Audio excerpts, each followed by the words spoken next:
Welcome to my YouTube channel. ഞാൻ ഇന്ന് ഭയങ്കര എക്സൈറ്റഡ് ആണ്. കാരണം ഞാൻ ഒന്നുകൂടി വിവാഹം കഴിക്കാൻ പോവുകയാണ്, അല്ലെങ്കിൽ ഞാൻ ഒന്നുകൂടി വധുവാകുകയാണ്. ഓക്കെ, വിവാഹം കഴിക്കാൻ പോകുന്നു. പക്ഷേ പയ്യനിപ്പോൾ നാട്ടിൽ വരാനായിട്ട് ലീവ് കിട്ടിയില്ലാത്തതുകൊണ്ട് ഞാൻ ഒറ്റയ്ക്ക് ഒരു വധുവായിട്ട് അണിഞ്ഞൊരുങ്ങാൻ പോവുകയാണ്. ഞാൻ ഭയങ്കര എക്സൈറ്റഡ് ആണ്. കാരണം എൻ്റെ കല്യാണം കഴിഞ്ഞതിന് ശേഷം ഞാൻ ആദ്യമായിട്ടാണ് അങ്ങനെ ഒരു ലുക്ക് ക്രിയേറ്റ് ചെയ്യാൻ പോകുന്നത്.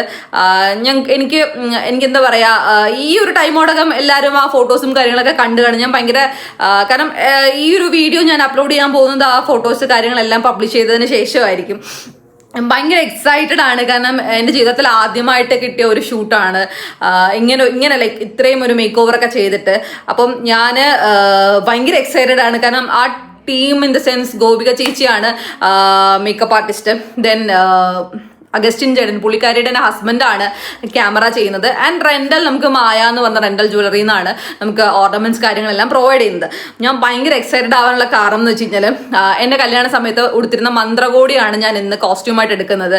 കാരണം മെയിൻലി ഞാൻ ആ ഒരു പെർട്ടിക്കുലർ സാരി തന്നെ സെലക്ട് ചെയ്യാൻ കാരണം എന്ന് വെച്ച് കഴിഞ്ഞാൽ എൻ്റെ കല്യാണ സമയത്ത് ആ ഒരു അറിയാലോ, നമുക്ക് കല്യാണ ദിവസങ്ങൾ ഭയങ്കര റഷായിരിക്കും. അപ്പം നമുക്ക് ഒരിക്കലും നമ്മുടെ ഇഷ്ടത്തിനുള്ള ഫോട്ടോസോ അല്ലെങ്കിൽ ഒന്നിനുള്ള ടൈം കിട്ടില്ല. അപ്പോൾ അതേപോലെ തന്നെ എൻ്റെ മന്ത്രകോടിൽ എനിക്ക് എൻ്റെ മനസ്സിനിണങ്ങിയ കുറേ കൈൻഡ് ഓഫ് ഫോട്ടോസ് ഒന്നും എനിക്ക് കിട്ടിയില്ല. അപ്പം ഭയങ്കര ആഗ്രഹമായിരുന്നു എനിക്ക്. ഞാൻ മിസ്സായാലും പക്ഷേ ഇങ്ങനൊരു ചാൻസ് കിട്ടിയപ്പോൾ എൻ്റെ ഫസ്റ്റ് തോട്ട് എനിക്ക് മന്ത്രകോടി തന്നെ ആയിരുന്നു.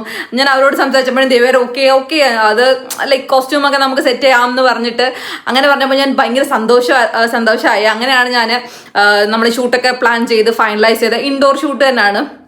അവരുടെ സ്റ്റുഡിയോയും അതുപോലെ ചേച്ചിയുടെ മേക്കപ്പ് ഏരിയ കാര്യങ്ങളെല്ലാം ഒരൊറ്റ കുടക്കീഴിൽ തന്നെയാണ്. ആൻഡ് അപ്പം നമുക്ക് ബാക്കി വിശേഷങ്ങളൊക്കെ അവിടെ പോയിട്ട് കാണാം. ഞാൻ ജസ്റ്റ് കുളിച്ചു, ഹെയർ ഒന്നും കെട്ടി, ഒന്നും ചെയ്തിട്ടില്ല. എന്നോട് പുള്ളിക്കാരി തലേദിവസം പറഞ്ഞു, ലൈക്ക് ഇന്നലെ തന്നെ പറഞ്ഞായിരുന്നു, കുളിക്കാന്നല്ല ഷാമ്പു ചെയ്ത് മുടിയിലൊട്ടും ഓയിൽ പാടില്ല, ഒന്ന് ഡ്രൈ ആക്കി നല്ല ലൈക്ക് എന്താ പറയുക, ഒട്ടും ഓയിൽ പാടില്ല, ഷാമ്പു ഒക്കെ ചെയ്ത് സെറ്റാക്കിയിട്ട് വരണേന്ന് പറഞ്ഞു. അപ്പം ഞാൻ അതിന് പ്രകാരം രാവിലെ ഞാൻ കുളിച്ചു, ഷാമ്പു ചെയ്തു എൻ്റെ ഹെയറിൽ. ദെൻ എൻ്റെ ഫേസിൽ ഞാൻ ഒന്നുമേ ചെയ്തിട്ടില്ല, ജസ്റ്റ് ഒരു സൺസ്ക്രീൻ മാത്രമേ ഇട്ടിട്ടുള്ളൂ. കാരണം കുറച്ച് ട്രാവൽ ഉണ്ട് എനിക്ക് ഇവിടുന്ന്. അപ്പോൾ വെയിലൊക്കെ അടിച്ച് സൂക്ഷിച്ച് പോകണ്ടെന്ന് വിചാരിച്ചിട്ട് ഞാൻ വേറെ മേക്കപ്പ് ഒന്നും ഇട്ടില്ല. കാരണം അവിടെ ചെല്ലുമ്പോൾ എന്തായാലും അവർ തുടച്ചു മാറ്റും. ചേച്ചി ഓൾറെഡി ക്ലെൻസ് ചെയ്തിട്ടായിരിക്കും ഇതൊക്കെ ചെയ്യുന്നുണ്ടാവും. അപ്പം ഞാൻ ഇതൊക്കെ ഇട്ടിട്ട് പോയിട്ട് വെറുതെ എൻ്റെ പ്രൊഡക്ട്സ് എന്തിനും ഞാൻ നശിപ്പിക്കണം. അതുകൊണ്ട് ഞാൻ ജസ്റ്റ് ഒരു ഐലൈനർ വെച്ചിട്ടൊരു പൊട്ടിട്ടു. ആൻഡ് ചത്ത് കിടന്നാലും ചമഞ്ഞ് കിടക്കണം എന്നുള്ളതുകൊണ്ട് നമ്മൾ ലിപ്സ്റ്റിക് ഇട്ടിട്ടുണ്ട്. കാരണം ലിപ്സ്റ്റിക് ഇല്ലാതെ നമുക്കൊരു ജീവിതമില്ല. അതുകൊണ്ട് ലിപ്സ്റ്റിക് ഇട്ടിട്ടുണ്ട്, ഒരു പൊട്ടിട്ടുണ്ട്. ആൻഡ് ഭയങ്കര എക്സൈറ്റഡ് ആണ് എനിക്ക് ആ ഒരു ലുക്കിൽ എന്നെ തന്നെ കാണാനായിട്ട്. അപ്പം നമുക്ക് പോയിട്ട് എന്താണെന്നുള്ളത് കാണാം. അപ്പം ലെറ്റ്സ് ഗോ.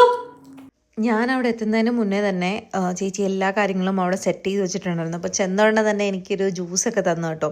ആ ജ്യൂസൊക്കെ കുടിച്ചിട്ടാണ് അങ്ങനെ നമ്മൾ പരിപാടിയെല്ലാം സ്റ്റാർട്ട് ചെയ്തത്. പിന്നെ മിറർ കണ്ടു കഴിഞ്ഞാൽ നമ്മൾ ഒരിക്കലും മിറർ മിസ് ചെയ്യാൻ പാടില്ല എന്നാണല്ലോ. പിന്നെ ഞാൻ പുതിയ കേസ് കവർ വാങ്ങിച്ചു. അപ്പോൾ കുറച്ചധികം പട്ടി ഷോ നിങ്ങൾക്ക് ഈ വീഡിയോയിൽ ഉടനീളം കാണാൻ പറ്റും. അങ്ങനെ ഞാൻ കുറച്ച് സെൽഫി വീഡിയോസൊക്കെ എടുത്തു ഫോർ വ്ലോഗിങ് പർപ്പസസ്. എന്തെങ്കിലുമൊക്കെ കുത്തിക്കേട്ടണമല്ലോ നമുക്ക് വീഡിയോ ചെയ്യാനായിട്ട്. അപ്പോൾ അങ്ങനെ ചെയ്തു.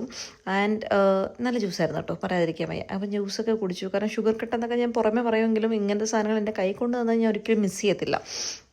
ഞങ്ങൾ നേരെ മേക്കപ്പ് സ്റ്റാർട്ട് ചെയ്തു. ആദ്യം ഹെയറിൽ നിന്നാണ് സ്റ്റാർട്ട് ചെയ്തത്. കാരണം എങ്ങാനും കറണ്ട് പോയാൽ പണി പാളുന്ന ചേച്ചി പറഞ്ഞതുകൊണ്ട് നമ്മൾ ഹെയറിൽ നിന്ന് സ്റ്റാർട്ട് ചെയ്തത്.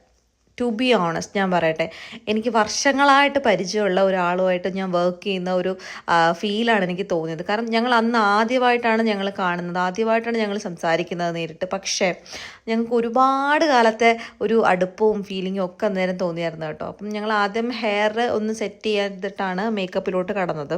അപ്പം ഹെയർ എല്ലാം ഒന്ന് പ്രിപ്പ് ചെയ്ത് വെച്ചിട്ടുണ്ടായിരുന്നു. അതിനിടയ്ക്ക് ഞാനും ചേച്ചിയും സത്യം പറഞ്ഞു കഴിഞ്ഞാൽ ഒരു ഓൾമോസ്റ്റ് ഒരു 5 to 6 hours ഞങ്ങൾ ഒരുമിച്ചുണ്ടായിരുന്നു. ഞങ്ങൾക്ക് ആ ഒരു അത്രയും അവേഴ്സ് എങ്ങനെ കടന്നു പോയെന്ന് ഇപ്പോഴും മനസ്സിലാവുന്നില്ല. കാരണം ഞങ്ങൾക്ക് രണ്ടുപേരും ടോക്കറ്റീവ് ആയതുകൊണ്ടാണോ എന്ന് അറിയില്ല, ഞങ്ങൾക്ക് ടോപ്പിക്കിനൊരു ക്ഷാമം ഉണ്ടായിരുന്നില്ല. ആകാശത്ത് സൂര്യന് താഴെയുള്ള എല്ലാ കാര്യങ്ങളെക്കുറിച്ചും ഞങ്ങൾ സംസാരിച്ചു. സത്യം പറഞ്ഞ സമയം പോയതേ അറിഞ്ഞിട്ടുണ്ടായിരുന്നില്ല. ഹെയർ കഴിഞ്ഞുകൊണ്ട് ഞങ്ങൾ നേരെ ഫേസ് മേക്കപ്പിലോട്ട് പോയിട്ടുണ്ടായിരുന്നു. ആദ്യം ചെയ്തത് ഐസായിരുന്നു കേട്ടോ. സത്യം പറയാലോ എനിക്ക് എൻ്റെ ഇത്രയും കാലം ഞാൻ മേക്കപ്പ് ചെയ്തിട്ടുണ്ടെങ്കിലും എനിക്ക് ഈ ഒരു ഐസ് ഭയങ്കരമായിട്ട് ഇഷ്ടപ്പെട്ടു. കാരണം എന്താണെന്നറിയില്ല, എനിക്ക് ഭയങ്കര ഒരു സ്പെഷ്യാലിറ്റി തോന്നി. ആൻഡ് ഈ ഓവറോൾ ലുക്ക് പോലും ഞാൻ പറയുമായിരുന്നു, റിപ്പീറ്റഡ്ലി ഞാൻ ചേച്ചിയോട് പറയുന്നുണ്ടായിരുന്നു. കാരണം എനിക്ക് ഭയങ്കര ഒരു ഇൻഫീരിയോറിറ്റി കോംപ്ലക്സ് എൻ്റെ ഉള്ളിലുണ്ടായിരുന്നു. കാരണം ഞാൻ വണ്ണം വെച്ചു, അപ്പം എനിക്ക് ഇതൊക്കെ സാരിയെ കൊടുത്തു കഴിഞ്ഞാൽ ഇച്ചിരി ഭംഗിയായിരിക്കുമോ എന്നൊന്നും എനിക്കറിയില്ല. അങ്ങനെ ഞാൻ ഭയങ്കര എന്താ പറയുക മിക്സ്ഡ് ഇമോഷനായിട്ടാണ് ചെന്നത്. പക്ഷേ ഞാൻ പറയുന്നത് എനിക്ക് ഈ സാരി കൊടുത്തു കഴിഞ്ഞപ്പോൾ ശരിക്കും ഞാൻ ഭയങ്കര മെലിഞ്ഞാണെങ്കിൽ എനിക്ക് തോന്നി. അപ്പോൾ എനിക്ക് കുറച്ചും കൂടി എന്താ പറയുക എൻ്റെ കോൺഫിഡൻസ് അങ്ങ് ബൂസ്റ്റായി. ഞാൻ പറഞ്ഞില്ല, എനിക്ക് കണ്ണ് ഭയങ്കര ഇഷ്ടപ്പെട്ടതുകൊണ്ട് ഞാൻ ആ കണ്ണ് തന്നെ ഇങ്ങനെ എത്ര കണ്ടിട്ടും എനിക്ക് മതി വരാണ്ടിരിക്കുകയായിരുന്നു. അപ്പം ഞങ്ങൾ അടുത്തത് പിന്നെ പുട്ടിയടിക്കലായിരുന്നു. കാണുന്നവർക്ക് തോന്നും ഇത്രയും പുട്ടിയൊക്കെ വാരി ഇടുന്നുണ്ടെന്ന്. ശരിക്കും ഇത്രയും പുട്ടി ഇട്ടാൽ പോലും ആ ഒരു എഫക്റ്റ് നമുക്ക് ഫോട്ടോസിലേ കിട്ടത്തുള്ളൂ. അപ്പം നമ്മൾ പുട്ടിയൊക്കെ അടിച്ച് കഴിഞ്ഞ് മേക്കപ്പ് ഫേസ് മേക്കപ്പ് എല്ലാം ഓൾമോസ്റ്റ് ഫിനിഷായി. പിന്നെ എൻ്റെ മൂക്കിലെ സാധനം കണ്ടായിരുന്നു, എനിക്ക് ഭയങ്കര ഇഷ്ടമാണത്. ഞാൻ എൻ്റെ വളകാപ്പിനും ഇതിട്ടിട്ടുണ്ടായിരുന്നു. പക്ഷേ അതിൻ്റെ ആ ഒരു അഡ്ജസ്റ്റ് ചെയ്യുന്ന പോർഷൻ എപ്പോഴും ഇങ്ങനെ ഒന്തി വരുന്നുണ്ടായിരുന്നു. അത് മാത്രം എനിക്ക് ആകെ ബുദ്ധിമുട്ടുണ്ടായിരുന്നുള്ളൂ. ആൻഡ് ഓവറോൾ എൻ്റെ ഫേസ് ഉണ്ടല്ലോ, എനിക്ക് ആ ഐസൊക്കെ ഇപ്പോഴും ഞാൻ പറയട്ടെ, എൻ്റെ കണ്ണ് കാണുമ്പോൾ ഞാൻ ഇത്ര സുന്ദരിയായിരുന്നു എന്ന് തന്നെ ഞാൻ സ്വയം ഇങ്ങനെ ചിന്തിച്ച് പോകണം കേട്ടോ. അതിനുശേഷം ഞങ്ങൾ ഓർണമെൻറ്റ്സ് എല്ലാം ഒന്ന് ട്രൈ ചെയ്ത് നോക്കുകയാണ്. അതായത് നെറ്റിച്ചുട്ടിയൊക്കെ ചെയ്താൽ ബെറ്റർ ഫേസിന് ചേരുന്നതെന്നൊക്കെ പറഞ്ഞിട്ട് മായ റെൻ്റൽ ജ്വല്ലറി എന്ന് പറഞ്ഞിട്ടൊരു പേജിൽ നിന്നായിരുന്നു ഞങ്ങൾക്ക് ഓർണമെൻറ്റ്സ് എല്ലാം തന്നിട്ടുണ്ടായിരുന്നത്. ഫുൾ കൊളാബിലായിരുന്നു കേട്ടോ. ശരിക്കും പറഞ്ഞു കഴിഞ്ഞാൽ ഒരു Indian Kerala traditional kind of bridal ലുക്കായിരുന്നു ഞങ്ങൾ പ്ലാൻ ചെയ്തത്. അതുപോലെ തന്നെ നല്ല അടിപൊളി ഓർണമെൻറ്റ്സ് ആയിരുന്നു ചേച്ചി ഞങ്ങൾക്ക് തന്നിട്ടുണ്ടായിരുന്നത്. എൻ്റെ ആ ഒരു മന്ത്രകോടിയായിരുന്നു ഞാൻ എടുത്തിട്ടുണ്ടായിരുന്നതും. അപ്പം സാരിയും അതുപോലെ ഓർണമെൻറ്റ്സ് ആണെങ്കിലും എൻ്റെ മേക്കപ്പ് ആണെങ്കിലും ഒക്കെ അടിപൊളിയായിരുന്നു. എടുത്ത് പറയേണ്ട കാര്യം, എൻ്റെ തലയിൽ നിങ്ങൾ ശ്രദ്ധിച്ചായിരുന്നു, ഞാൻ മുല്ലപ്പൂ വെച്ച് കഴിച്ചു. എനിക്ക് തോന്നുന്നു ഈ ഒരു അടുത്തൊരു 10 വർഷത്തിനിടയ്ക്ക് ഞാൻ മുല്ലപ്പൂ എൻ്റെ തലയിൽ വച്ചിട്ടുണ്ടായിരുന്നില്ല. ഇവൻ എൻ്റെ കല്യാണത്തിന് പോലും ഞാൻ മുല്ലപ്പൂ വയ്ക്കാത്ത ടീമായിരുന്നു. എനിക്കെന്തോ സ്മെല്ലൊട്ടും പറ്റില്ല. പക്ഷേ ഷൂട്ടിന് വേണ്ടിയിട്ട് പിന്നെ മുല്ലപ്പൂവിന് സ്മെല്ലും അധികം ഉണ്ടായിരുന്നില്ല. അതുകൊണ്ടൊക്കെ ആയിരിക്കും എനിക്ക് ഒരു പ്രശ്നം ഉണ്ടായിരുന്നില്ല ഈ മുല്ലപ്പൂ വെച്ചിട്ട്. എനിക്ക് തന്നെ ഭയങ്കര അത്ഭുതം. ഞാൻ പറയുന്നുണ്ടായി റിപ്പീറ്റഡ്ലി, മുല്ലപ്പൂ വയ്ക്കാത്ത ഞാനാണ് അങ്ങനെ മുല്ലപ്പൂ ഒക്കെ വെച്ചത്. അപ്പോൾ മുല്ലപ്പൂവൊക്കെ വെച്ച് സുന്ദരിയായിട്ട് അണിഞ്ഞൊരുങ്ങി ഫൈനൽ ടച്ചപ്പ് ആയിരുന്നു. ലിപ്സ്റ്റിക്കൊക്കെ ഇട്ടിട്ട് എനിക്ക് സത്യം പറയാലോ, ഇപ്പോഴും ഞാൻ പറഞ്ഞിട്ട് ഞാൻ ഇത്രയും സുന്ദരിയായിരുന്നല്ലോ എന്ന് ആലോചിക്കുമ്പോൾ എനിക്ക് എന്താണെന്നറിയില്ല, എനിക്ക് സ്വയം പൊക്കം വേറൊരു തെണ്ടിയുടെ ആവശ്യമില്ലെന്ന് നമ്മൾ പറയത്തില്ല, അതുപോലെയായിരുന്നു. എനിക്ക് ഭയങ്കരമായിട്ട് ഇഷ്ടപ്പെട്ടു. സ്പെഷ്യലി എൻ്റെ കണ്ണാണ്. ഞാൻ ഇപ്പോഴും എടുത്തെടുത്ത് പറയാൻ എനിക്ക് അത്രയ്ക്ക് ഇഷ്ടപ്പെട്ടായിരുന്നു എൻ്റെ കണ്ണും എൻ്റെ ഓവറോൾ ലുക്കും ഒക്കെ. ഞങ്ങൾ ഈ മേക്കപ്പ് ചെയ്ത റൂമിൻ്റെ തൊട്ടടുത്ത് തന്നെയാണ് ചേട്ടൻ സ്റ്റുഡിയോ ഒക്കെ സെറ്റ് ചെയ്തിട്ടുണ്ടായിരുന്നത്.